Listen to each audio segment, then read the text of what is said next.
নমস্কার, আজকে আমরা আরেকটা ভিডিও নিয়ে চলে আসলাম। তো হঠাৎ করে মনে পড়লো যে একটু আম পোড়া শরবত খেলে কেমন হয়।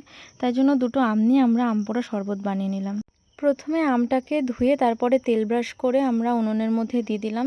রান্নার পরে যেটুকুনি জল ছিল সেই উনুনের মধ্যে দিয়ে দিয়েছি, যাতে আমটা ভালো করে পোড়া হয়।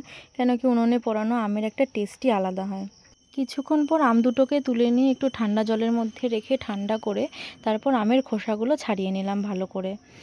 যেহেতু আমরা তেল দিয়ে রেখেছিলাম, তো ছাড়াতে বেশি একটা কষ্ট হয়নি। তো এরপরে আমরা সেই আম থেকে একটা চামচ দিয়ে সেই বের করে নিলাম। অনেকে সেটা মিক্সিতেও পেস্ট করে নিতে পারে, বাট আমরা ভাবলাম যে মিক্সিতে পেস্ট করব না, সেটা আমরা নিজে হাতেই করব।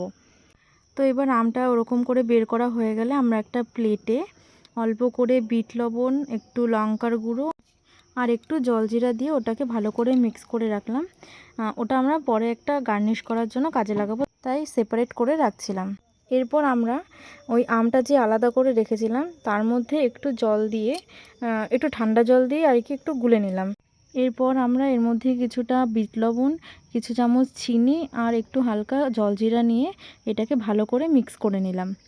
এর মধ্যে চাইলে আপনারা একটু লঙ্কার গুঁড়ো মিক্স করে নিতে পারেন, বাট আমরা লঙ্কার গুঁড়ো মিক্স করিনি, কেন কি আমাদের বাড়িতে একটা ছোট বাচ্চা আছে, ও একটু খেতে ভালোবাসে এগুলো, তো ওর ঝাল লাগবে বলে, তাই জন্য আমরা সেইভাবে লঙ্কার গুঁড়িটা বাদ দিয়েছি।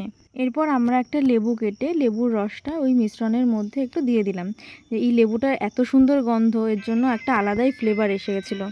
এরপর এই জুসটাকে আলাদা করে রেখে একটা গ্লাস নিয়ে সেটা চারধারে একটু লেবু লাগিয়ে যে আগে যে মিশ্রণটা তৈরি করে রেখেছিলাম জলজিরা, লঙ্কার গুঁড়া, লবণ, সেটা একটু গ্লাসের চারিদিকে লাগিয়ে নিলাম। এরপর একটু ওর মধ্যে কিছুটা আইস কিউব ঢেলে দিলাম, যাতে একটা ঠান্ডা ঠান্ডা ফিলিং পাওয়া যায় এই গরমের মধ্যে।